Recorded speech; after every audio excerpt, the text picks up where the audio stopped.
प्राचीन भारत का इतिहास हजारों सालों तक फैला हुआ है, जो सभ्यता, संस्कृति, धर्म और विज्ञान के क्षेत्र में अद्वितीय योगदानों से भरा हुआ है।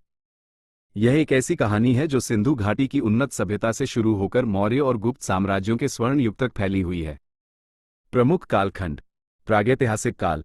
इस काल में मानव ने भारत में पहली बार अपना निवास बनाया। पाषाण युग के औजार और कलाकृतियां इस काल के प्रमुख साक्ष्य हैं। सिंधु घाटी सभ्यता, ये भारत की सबसे प्राचीन ज्ञात सभ्यताओं में से एक थी। हड़प्पा और मोहनजोदड़ो इसके प्रमुख केंद्र थे। इस सभ्यता में नगर नियोजन, व्यापार और शिल्पकला का उच्च स्तर था। वैदिक काल। इस काल में आर्यों का भारत में आगमन हुआ और उन्होंने वैदिक संस्कृति का विकास किया। वेद, उपनिषद और ब्राह्मण ग्रंथ इस काल के महत्वपूर्ण ग्रंथ हैं। महाजनपद काल। इस काल में भारत में कई छोटे छोटे राज्य थे जिन्हें महाजनपद कहा जाता था। मगध सबसे शक्तिशाली महाजनपद था। मौर्य साम्राज्य। अशोक महान के नेतृत्व में मौर्य साम्राज्य ने भारत के अधिकांश भाग पर शासन किया। अशोक ने बौद्ध धर्म का प्रचार प्रसार किया और धम्म नामक एक नैतिक संहिता का प्रवर्तन किया। गुप्त साम्राज्य। गुप्त काल को भारत का स्वर्ण युग कहा जाता है। इस काल में कला, साहित्य, विज्ञान और गणित का विकास हुआ। दक्षिण भारत। दक्षिण भारत में चोल, पांड्य और चेर राजवंशों का शासन था। इन राजवंशों ने दक्षिण भारत में संस्कृति और व्यापार का विकास किया। प्राचीन भारत के प्रमुख पहलू। धर्म। हिंदू धर्म, बौद्ध धर्म और जैन धर्म का उदय प्राचीन भारत में हुआ।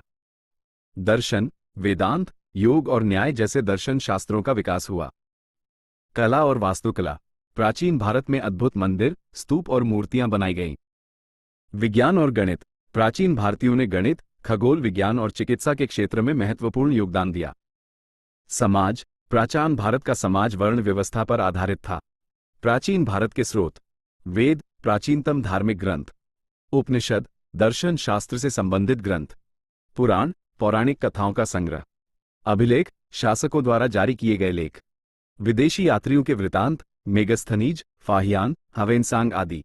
क्यों है प्राचीन भारत का इतिहास महत्वपूर्ण? विश्व सभ्यता में योगदान।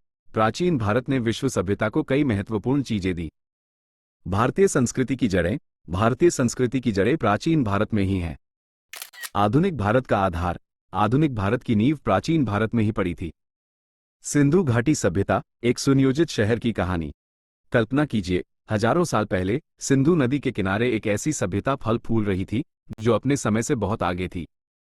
इस सभ्यता के लोग न केवल खेती और पशुपालन करते थे, बल्कि उन्होंने शहरों का निर्माण भी किया था जो अपनी योजनाबद्ध संरचना के लिए प्रसिद्ध थे। एक सुनियोजित शहर का निर्माण। सिंधु घाटी के लोग शहरों को बड़ी सावधानी से बनाते थे। शहरों को ग्रिड पद्धति पर बनाया जाता था, जिसका मतलब है कि सड़कें सीधी रेखाओं में एक दूसरे को काटती थी। ये योजना इतनी अच्छी थी कि आज भी आधुनिक शहरों की नक्शाकारी में इसका उपयोग किया जाता है। सड़कें। शहरों में चौड़ी और सीधी सड़कें होती थीं जो घरों और इमारतों को जोड़ती थी। नालियां। शहरों में एक उन्नत जल निकासी प्रणाली होती थी। घरों से निकलने वाला गंदा पानी पक्की नालियों के माध्यम से शहर के बाहर ले जाया जाता था। घर। घरों में ईंटों का इस्तेमाल किया जाता था और वे एक दूसरे के समान आकार के होते थे। घरों में रसोई, स्नानघर और शौचालय जैसी सुविधाएं होती थी। सार्वजनिक स्नानागार।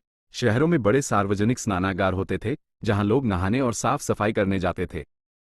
अनाज गोदाम। शहरों में अनाज गोदाम भी होते थे जहां अनाज को सुरक्षित रखा जाता था। एक व्यवस्थित जीवन। सिंधु घाटी के लोग एक व्यवस्थित जीवन जीते थे। वे खेती करते थे, पशु पालते थे, व्यापार करते थे और शिल्पकारी करते थे। वे कपड़े बुनते थे, मिट्टी के बर्तन बनाते थे और सोने चांदी के आभूषण बनाते थे। एक रहस्यमयी अंत। हालांकि ये सभ्यता अचानक समाप्त हो गई। इसका कारण अभी तक पूरी तरह से स्पष्ट नहीं है। कुछ विद्वानों का मानना है कि जलवायु परिवर्तन के कारण ये सभ्यता नष्ट हो गई, जबकि अन्य का मानना है कि किसी प्राकृतिक आपदा के कारण ये सभ्यता समाप्त हुई। एक अद्भुत विरासत। सिंधु घाटी सभ्यता ने हमें एक अद्भुत विरासत दी है। इस सभ्यता ने हमें दिखाया कि प्राचीन काल में भी लोग कितने बुद्धिमान और कुशल थे। सिंधु घाटी सभ्यता के अवशेष आज भी हमें बताते हैं कि हमारे पूर्वज कितने विकसित थे। जीवन। सिंधु घाटी सभ्यता प्राचीन भारत की एक अत्यंत विकसित सभ्यता थी। इस सभ्यता के लोग अपने समय से बहुत आगे थे। उन्होंने न केवल खेती और पशुपालन किया, बल्कि उन्होंने शहरों का निर्माण भी किया था जो अपनी योजनाबद्ध संरचना के लिए प्रसिद्ध थे। दैनिक जीवन। कृषि। सिंधु घाटी के लोग मुख्य रूप से कृषि पर निर्भर थे। वे गेहूं, जौ, कपास आदि फसलें उगाते थे। पशुपालन। पशुओं को दूध, मांस और खेती के कामों के लिए पाला जाता था। गाय, बैल, भेड़, बकरी आदि प्रमुख पशु थे। व्यापार। सिंधु घाटी के लोग दूर दूर के देशों से व्यापार करते थे। वे सोना, चांदी, तांबा आदि धातुओं का व्यापार करते थे। शिल्पकारी। सिंधु घाटी के लोग कुशल शिल्पकार थे। वे मिट्टी के बर्तन, मोहरे, आभूषण आदि बनाते थे। नगर जीवन। सिंधु घाटी के लोग शहरों में रहते थे। शहरों में सड़कें, नालियां, घर, स्नानागार आदि सभी सुविधाएं होती थी। सामाजिक जीवन। समाज। सिंधु घाटी का समाज काफी विकसित था। लोग एक दूसरे के साथ मिलजुल कर रहते थे। धर्म। सिंधु घाटी के लोगों के धर्म के बारे में अभी तक पूरी जानकारी नहीं मिल पाई है, लेकिन कुछ साक्ष्यों से पता चलता है कि वे मातृ देवी की पूजा करते थे। कला और संस्कृति। सिंधु घाटी के लोग कला और संस्कृति के शौकीन थे।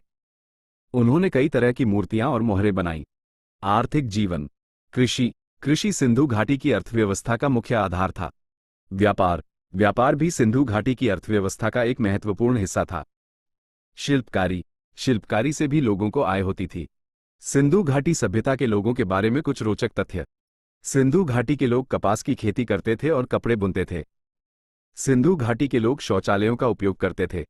सिंधु घाटी के लोगों के पास विकसित मापन प्रणाली थी। सिंधु घाटी के लोग शल्य चिकित्सा जानते थे। सिंधु घाटी सभ्यता के बारे में अभी भी बहुत कुछ पता नहीं है। सिंधु घाटी सभ्यता का पतन, एक रहस्य। सिंधु घाटी सभ्यता प्राचीन भारत की एक अत्यंत विकसित सभ्यता थी। ये सभ्यता अपने समय से बहुत आगे थी, लेकिन अचानक ही यह सभ्यता लुप्त हो गई।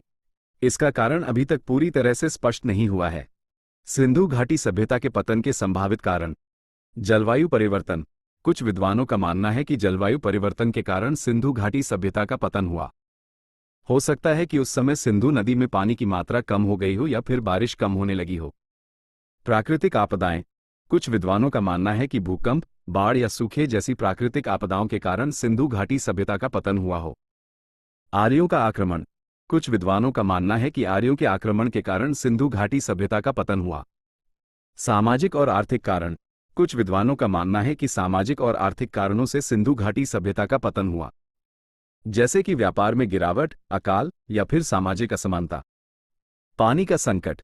कुछ विद्वानों का मानना है कि सिंधु नदी के किनारे पानी का संकट पैदा हो गया था, जिसके कारण सिंधु घाटी सभ्यता के लोग अपना घर छोड़कर चले गए। ये ध्यान रखना महत्वपूर्ण है कि सिंधु घाटी सभ्यता के पतन का कोई एक ही कारण नहीं था।